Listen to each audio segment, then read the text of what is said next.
শ্রী গণেশায় নম গণেশ নম গণেশ নম বিষ্ণু বিষ্ণু দীর্ঘমাচরণ কৃষ্ণ সর্দি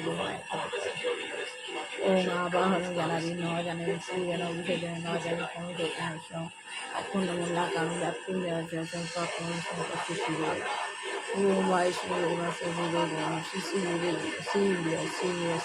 গুরু শিব গুরু শিব গুরু কৃষ্ণ। আমি শিবদাস চলে আসলাম আপনাদের কাছে গুরুর সঙ্গ নিয়ে। শ্রী গুরুদেব দুর্গাপ্রসাদ পরমহংসদেব মায়েরা ও শ্রী বিদ্যার শ্রী গুরু নিয়েছি। আমি গুরুকে স্বীকৃত আমি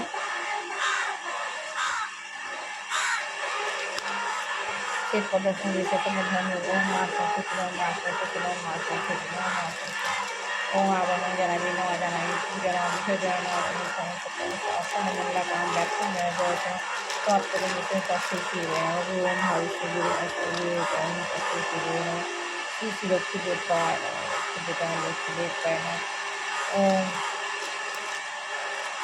সাই বাবাই নাম সাই বাবাই নাম সাই বাবাই নাম সাই বাবাই সাই বাবাই নাম সাই বাবাই নাম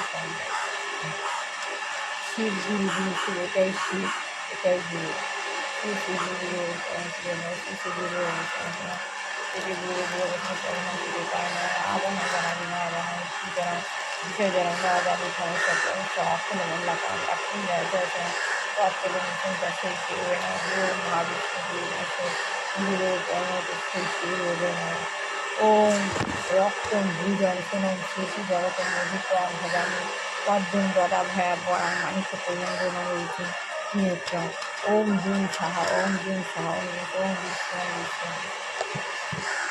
যেভাবে ফোনে রিচার্জ করতে হয় সেভাবে নিজের রিচার্জ করে নেবো এইভাবে। ও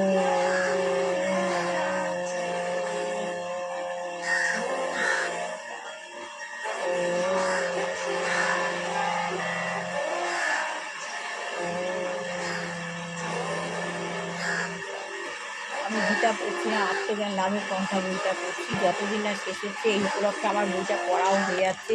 এমনি তো বসে পড়া হয় না, আপনাদেরও শোনানো হচ্ছে, আমারও পড়া হচ্ছে। তাই একজন দৃঢ়কায় এক পুরুষ এক রমণীকে দেখেছিল। সেই রমণী খুব সুন্দর, সেই রমণী কামাক্ত হয়ে সেই রমণীকে সে জোর করতে থাকে। তখন সেই রমণী 7 দিন অপেক্ষা করতে বলেন। অপেক্ষা করার পর তাকে সাক্ষাৎ করতে বলেন। পুরুষটি সম্মত হন, রাজি হন। সেই সাধী মহিলাটি পরম সত্যের যে সৌন্দর্য, সে খুব সুন্দর ছিল। সেই সৌন্দর্য প্রকাশ করার জন্য একটা শিক্ষা অবলম্বন করেছেন। কী শিক্ষা অবলম্বন করেছেন? সে জোরপূর্বক যখন পুরুষের কাছে যেতে চাইছিল না, তখন সে অত্যন্ত উগ্র রেচক একরকম ওষুধ পান করলো। ওষুধ পান করার পর তার 7 দিন ধরে মল মূত্র বমন হচ্ছিল। তখন সে কী করলো? অতি সুন্দরী রমণী সেই যে মল মূত্র বমন হচ্ছিল সেগুলো একটা পাত্রে ধরে রাখলো। সে পাত্রে ধরে রাখার পর আস্তে আস্তে তার শরীর কুৎসিত হতে শুরু করলো। তার সৌন্দর্য নষ্ট হয়ে গেল, গায়ের রং কালো হয়ে গেল, দেখতে বাজে হয়ে গেল। একদিন সেই পুরুষই তার জন্য অপেক্ষায় ছিল। অপেক্ষা করার পর পুরুষটি যখন তার কাছে এলো, যে তখন সেই রমণীটি দরজা খুললো। রমণীটিকে তখন সে জিজ্ঞাসা করলো যে এরকম এক সুন্দরী রমণীকে তুমি কি দেখেছো? তখন সে বললো না। সুন্দরী রমণীটি রুগ্ন জীর্ণ কঙ্কালসায় হয়ে গেছিলো, তার গায়ের রং কালো হয়েছিল। এত সুন্দর চক্ষুদায় অক্ষি কোটরে গভীরে প্রবেশ করেছিল। হ্যাঁ, পুরুষটি তখন সুন্দর পোশাকে সজ্জিত হয়ে এক সুন্দর ব্যবহারে সহকারে সেই কুৎসি রমণীটিকে জিজ্ঞাসা করেন যে তিনি সেখানে কোনো সুন্দরী রমণীকে দেখেছেন কি না, যার সঙ্গে সাক্ষাৎকারের জন্য তিনি সেখানে উপস্থিত হয়েছেন। সেই পুরুষটি বুঝতেই পারেননি যে সেই সুন্দরী রমণী এত প্রতীক্ষা তিনি করেছিলেন যে তিনি তারই সম্মুখে দাঁড়িয়ে আছেন। যদিও সেই রমণীটি বারবার তাকে তার পরিচয় দেন, কিন্তু রমণী তার পরিচয় দেন, কিন্তু তার করুণ অবস্থার ফলে পুরুষে তাকে চিনতেই পারেন না। অবশেষে সেই রমণী সেই প্রতিপত্তিশালী পুরুষটিকে বলেন যে তিনি তার সৌন্দর্যের উপাদানগুলি আলাদা করে একটি পাত্রে সঞ্চয় করে রেখেছেন। তিনি তাকে এও বলেন যে তিনি ইচ্ছা করলে তার সৌন্দর্যের রস উপভোগ করাতে পারেন। যখন সেই বিষয়াসক্ত সৌন্দর্য পিপাসু মানুষটি সেই সৌন্দর্যের রস দেখতে চান, তখন সেই রমণী তাকে অত্যন্ত প্রতিগন্ধময় মল মূত্র বমন পাত্রটি দেখিয়ে দেন। এইভাবে তরল সৌন্দর্যের রহস্য তার কাছে প্রকাশিত হয়। সৌন্দর্য কীভাবে নষ্ট হয়ে গেছে। অবশেষে সেই সাধী রমণীর কৃপায় তিনি জঘন্য চরিত্র মানুষটি প্রকৃত বস্তু ও ছায়ার মধ্যে পার্থক্য সম্বন্ধে অবগত হলে সক্ষম হন। এইভাবে তিনি প্রকৃত হন। এইভাবে পুরুষটি ভালো হয়ে গেল। আমরা যারা অনিত্য জড় সৌন্দর্যের প্রতি আকৃষ্ট হচ্ছি, তাদের অবস্থাও সেই মানুষটির মতো।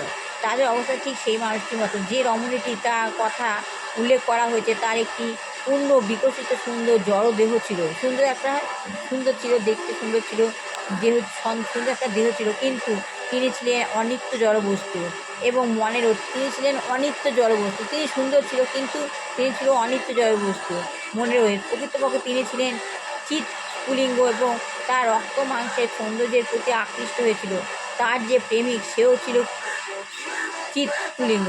জড়বাদী ভাবুক এই সৌন্দর্যবিদেরা কিন্তু আপেক্ষিক সত্যের বাহ্যিক সৌন্দর্য ও আকর্ষণের দ্বারা মোহিত হন, কিন্তু সেই চিৎ স্ফুলিঙ্গ সম্বন্ধে সম্পূর্ণভাবে জড় অঙ্গ থাকে।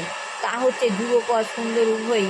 এই চিৎ স্ফুলিঙ্গ এত সুন্দর যে তাহা যখন তথাকথিত সুন্দর দেহটি ছেড়ে চলে যায়, প্রকৃতপক্ষে যা হচ্ছে মলমূত্র বমনী বিকার মাত্র। তখন সৌন্দর্য অলঙ্কার বসন ভূষণে সজ্জিত থাকলেও সেই দেহটি কেউ স্পর্শ করতে চায় না। যখন সৌন্দর্য নষ্ট হয়ে তখন তাকে কেউ স্পর্শ করতে চায় না। আমরা সকলে মিথ্যা আপেক্ষিক সত্যের পশ্চাৎধাবন করছি, যা প্রকৃত সৌন্দর্য রয়েছে। আমরা সবার পশ্চাৎ যা মিথ্যার উপর ছুটে চলেছি, বাস্তব সত্য কিন্তু নিত্য সৌন্দর্যময়। সেই সৌন্দর্য চিরকাল বর্তমান থাকে, সেই সৌন্দর্য চিরকাল বর্তমান থাকে। সেই চিৎ স্ফুলিঙ্গ অবিনশ্বর। সেই যেটা সৌন্দর্য বজায় থাকে সেটা হচ্ছে চিৎ স্ফুলিঙ্গ অবিনশ্বর। রক্তমাসের সৌন্দর্য উগ্র রেচক ওষুধের প্রভাবে কয়েক ঘন্টার মধ্যে বিনষ্ট হয়ে যেতে পারে। আমাদের রক্তমাংসের দেহ মিনিটের মধ্যে শেষ হয়ে যেতে পারে, কিন্তু সত্যের সৌন্দর্য যেটা সত্যের জন্য অবিনশ্বর। যেমন ভগবান শিব সত্যই সুন্দর, সুন্দর সত্য, চিরকাল সত্য। তার দেহ কোনো দিনও বিনষ্ট হবে না। চিরকাল তা পরম সুন্দর রূপে নিয়ে বিরাজ করে। তার চিরকাল শিবের সৌন্দর্য চিরকাল পরম সৌন্দর্য নিয়েই বিরাজ করবে। দুর্ভাগ্যবশত জড়শিল্পী ও ভাবুকেরা সেই চিৎ স্ফুলিঙ্গের সৌন্দর্য সম্পর্কে সম্পূর্ণভাবে অজ্ঞ। এই সমস্ত চিৎ স্ফুলিঙ্গ উৎস যে অগ্নি, সে সম্বন্ধেও তারা সম্পূর্ণভাবে অজ্ঞ। সেই অগ্নির সঙ্গে চিৎ স্ফুলিঙ্গের যে সম্পর্ক, যা চিন্ময় লীলার রূপ ধারণ করে, সে সম্বন্ধে সম্পূর্ণভাবে অজ্ঞ। পরমেশ্বর ভগবানের কৃপায় যখন সেই সমস্ত লীলা এই জগতে প্রদর্শিত হয়, তখন দেহ সর্বসুখ মুখ্য মানুষেরা বিভ্রান্ত হয়ে মনে করে যে পরম সত্য এবং পরম সুন্দরের যে সেই সমস্ত লীলা বিলাস পূর্ব বর্ণিত মল মূত্র বমনী বিকার। মানুষ যখন জড়দেহ ছেড়ে চলে যায়, তখন মল মূত্র পূর্ণ হয়ে এগুলো বিকারে দাঁড়ায়। তাই হতাশ হয়ে তারা জিজ্ঞাসা করে সত্য এবং সুন্দর কীভাবে একই সঙ্গে বিরাজ করতে পারে। তখন জিজ্ঞাসা করে সত্য সুন্দর কীভাবে একইভাবে বিরাজ করে। তো কীভাবে বিরাজ করে এটার বিশ্লেষণ আমি আগামীকাল করবো।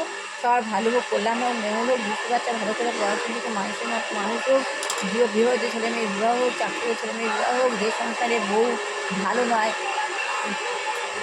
নয়, সংসার বিনষ্ট করতে চলেছে, সেই সব সংসারে যে ভালো নয় তাকে সেই ব্যক্তিকে সরিয়ে দেওয়া হোক।